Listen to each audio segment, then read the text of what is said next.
everybody, and welcome back. It's been about 2 weeks, week and a half, I guess, since I have posted a video here. It's been a little bit of a transition time. I left Austin and I'm back in Illinois with family and just taking care of some family, some family obligations. And it's been another hesitation, I think, in making this video and sharing it with you, and that was another reason for the delay.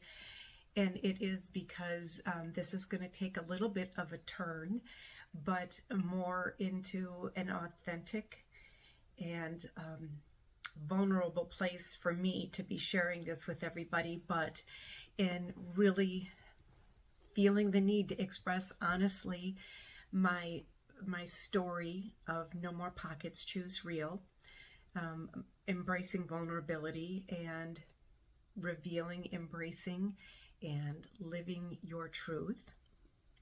I feel that I have no other option but to share this message with you today. So you can tell in my voice, I'm a little nervous. And I'll explain why as we move into this, but I want you to know that it's no longer anything that I can hide or not share with others. And if what I'm going to talk about with you today does not resonate with you, it is not your cup of tea, it is, it just kind of doesn't really sit with you in any way or for whatever reason, I understand.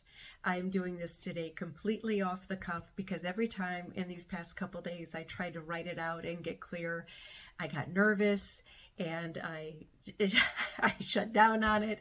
And I thought today I just want to speak from the heart and off the cuff and take a little bit deeper dive into No More Pockets and Choose R.E.A.L with all of you. And what I want to share with all of you is my deepening spiritual growth. So bear with me here because part of the reason I have shut down on sharing this with you is because several times throughout the past decades that my spirituality has come out and been shared. I have gotten the eye rolls and had people say, you're sounding very woo-woo. And one person said one time, a friend of mine, out of love, but it shut me down when she said, Laura, you're already a yoga instructor. You're from California. You're blonde, whatever that has to do with it. And now you're talking about manifestation and your spirit guides and downloads. And she's like, you're starting to sound a little bit weird. You got to shut this side down. So I did, because in talking and sharing my story of No More Pockets and choosing R.E.A.L, what started initially was learning to no longer hide my hand, to take it out of my pocket, which had been my growing up years, and to just learn to embrace this part of me and just live it and love myself. And one of the reasons I was doing that, or I came to that point, was because I realized the truth always comes out. At some point, no matter how well I thought I was hiding it, my hand would come out of my pocket, right? And that was like a big instigator for me down the road, was to realize the truth always comes out. It was becoming much more painful, causing me so much more worry and anxiety to always be worrying about how I was going to hide my hand that day. Was I going to be teased, or how bad was the teasing going to be? And my change of perception when I finally had a moment that I talk about in a previous video, where I was at school and had just a really bad day of being teased. It was an episode that just really, almost brought me to tears. And at that same time, when I went to my locker, gritting my teeth and telling myself I was not going to cry, I had this immediate, what I call was a start of an awakening, even though my whole life I have been very aware of an angelic realm and a spiritual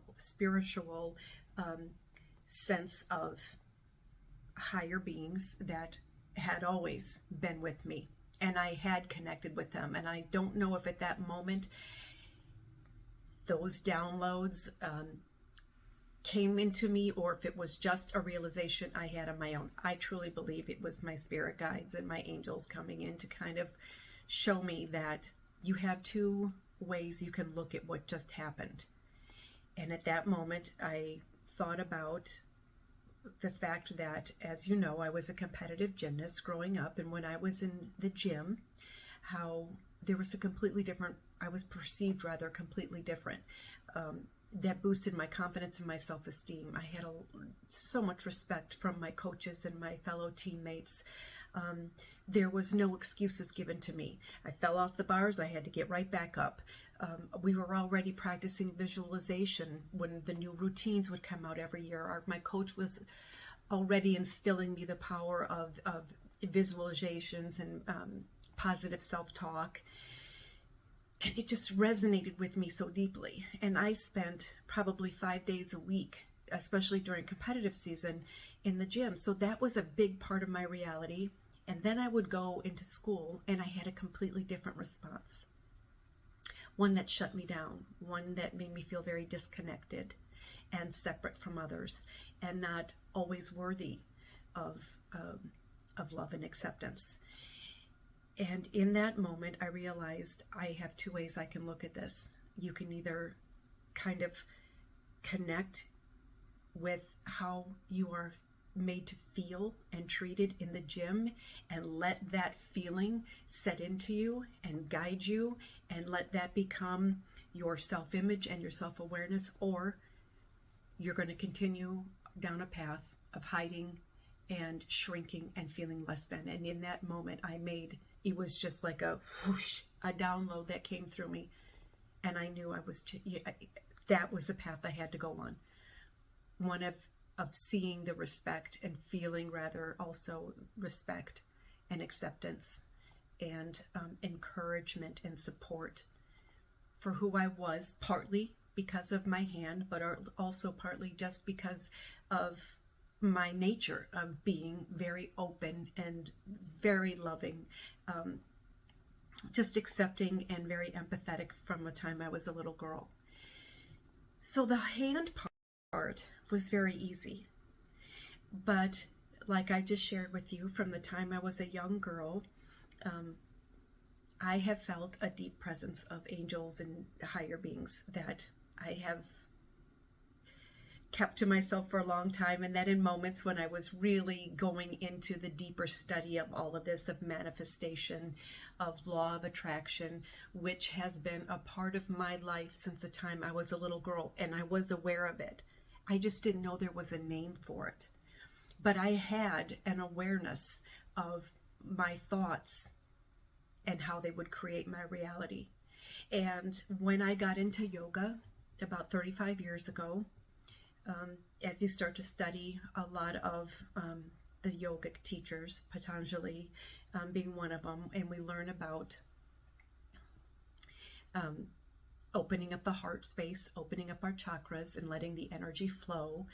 And it led to more deep, intense spiritual books and research. And every time I expressed it, because I just couldn't help myself, because after a meditation, and when it is really flowing through me and out of me, it would just, I just wanted to teach and empower and inspire people with these books and these teachers that were having, that just because they resonated so deeply and so truthfully to me, that I assumed everybody would feel the same way, but not so.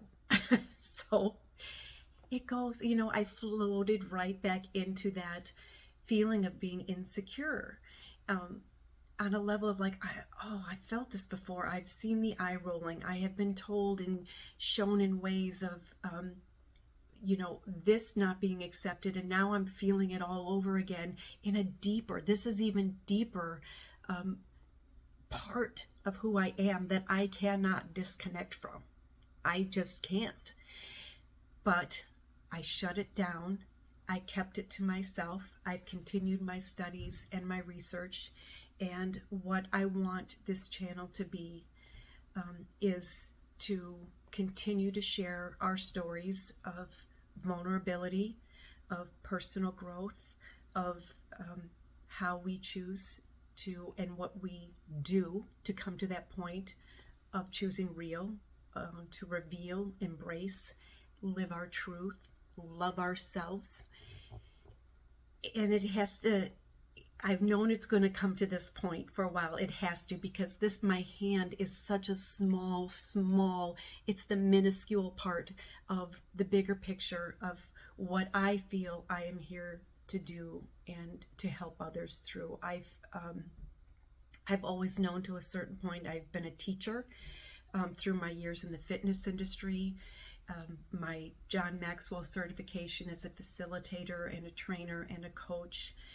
Most of the jobs I've held have always been about imparting knowledge and trying to, especially in health and wellness.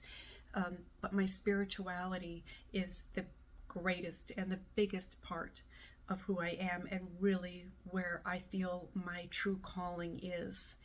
And I've known this video was needing to come out, and I finally thought, I just have to do this. How can I speak to others about embracing fear and moving through fear and listening to fear as more of a friend whispering to us, it is time to go and to grow and to move on. I can no longer be stagnant in this channel by holding my message to be just about my hand. There's a much bigger message here, and I hope as I move through this, I can share it in a way that will get rid of the whole woo-woo aspect of spirituality and our powers that we have within us to connect to whatever higher realm you choose to call it. I call it God, I call it my angels and my spirit guides. I have ancestors that I know reach through and guide me through this.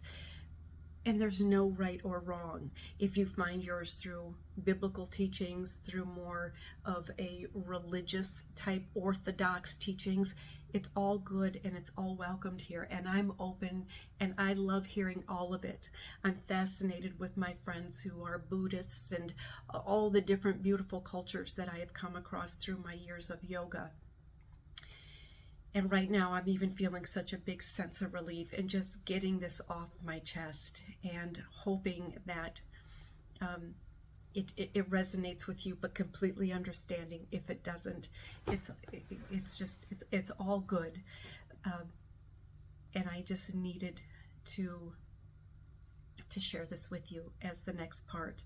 So I'm going to start small with this and offer a little bit of my learning process through the teachings of the law of attraction and how I came to know it before the secret came out. My years now of manifestation, journaling and gratitude, the books and the teachers I'm following, courses I have taken, anything I can do here to open you up to, if this is something that's curious to you, that you are open to learning about, because maybe it's filling a void that you have felt is wanting to be touched upon and listened to within yourself. I hope that what I can give here will do that for you, and I hope that I didn't freak anybody out in doing this, because it's just a part of who I am, and I want to share my journey, my continued lifelong journey of no more pockets and choosing real with all of you, and in a way that is honest and sincere and yes, vulnerable. But how can I ask all of you to be doing these things in your life to help you find self-love and self-acceptance and to move through change and to growth if I'm not willing to do the same with all of you here. So, whew, I feel better. I hope this was concise. Sometimes when I'm sharing and I'm kind of just letting spirit work through me, and I've also got a little anxiety going through me, I can sometimes be a little bit out there, so I hope this came across clearly and authentically with all of you. Please know that if you have any comments about what you saw here today, any of my other videos, that you'll please feel free. All are welcome here to share your insights and your thoughts and your stories with me here on this channel. And in the meantime, I hope you open up. If there's a part of your heart and your soul that is speaking to something greater, whether it be spirituality, whether it be any area of your life that you find this this YouTube channel here a safe place and space for you to do all that. So thank you again for sharing your time with me and your day with me. And until we meet again, always, if you can, listen to your guidance, your intuition, the fear, as friends, deep friends, encourage you to move on, to grow, to reveal, embrace. Love yourself and live your truth. Thank you. Bye-bye.